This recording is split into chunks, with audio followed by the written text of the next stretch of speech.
In the news now, the Vanderbilt rape trial will get back underway later this morning after a graphic first day of testimony. News Channel 5's Cuthbert Langley at the A.A. Birch building downtown, the courthouse. And we heard a lot of testimony yesterday. Cuthbert, details that prosecutors presented yesterday, very graphic and somewhat disturbing.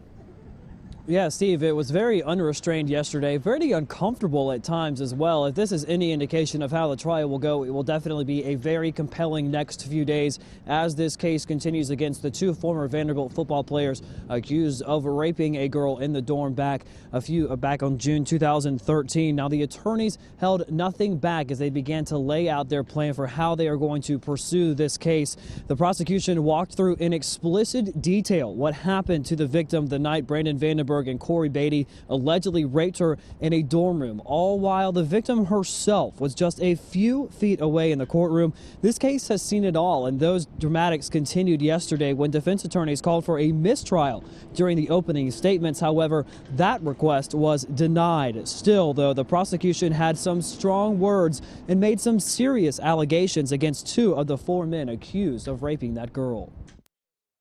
They get her into the room, and within 2 minutes of being in the room, she's being sexually assaulted. Now, coming up a little bit later in the show, we're going to take another look at the defense attorneys. They have an interesting strategy they're going about with this case. It's definitely gotten a lot of people to talk about that. We'll have more on that coming up at 7:30. But for now, we're live here in downtown Nashville this morning. I'm Cuthbert Langley, News Channel 5 HD.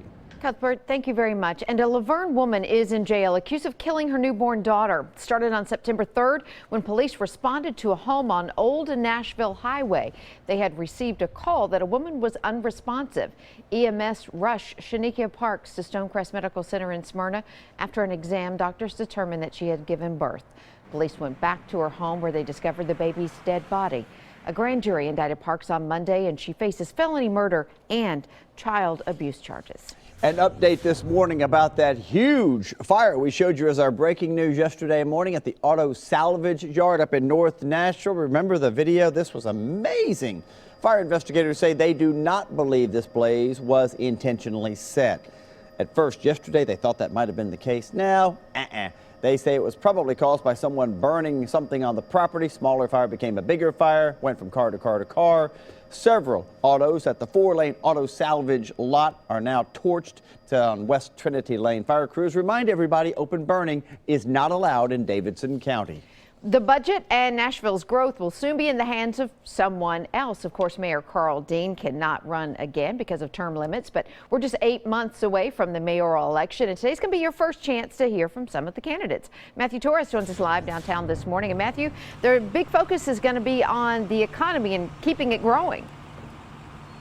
Yeah, a huge focus for today's event. At 11 o'clock, the Society for Marketing Professional Services will hold a panel discussion, again, for some of the candidates to talk about their platform, but really to talk about the rapid growth and development here in Nashville. Now, the president of this group said that Mayor Carl Dean and his office have contributed so much to the growth that whoever the next mayor is, they hope to see the same thing by the end of the election. Now, some of the candidates, 5 of them, will be attending this event this morning. They are Megan Barry, Charles Robert Bone, David Fox, Jeremy Kane, and Linda Rebrovic. Now, they had the chance to present their positions, but really, aside from keeping up with the Nashville growth, what they're really interested in is learning what the next mayor will figure out how to control it. The president of the group said the transit system should be a concern on the candidates' minds, as well as knowing what to do when this rapid growth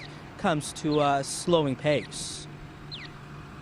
I think the most important question is, the current administration has done such a fantastic job with economic development. What's it going to take to keep that ball rolling per se, and continue the IT city that Nashville is?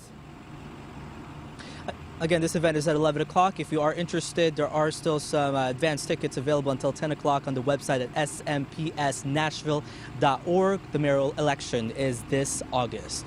We are reporting live from Public Square Park this morning. I'm Matthew Torres, News Channel 5 HD.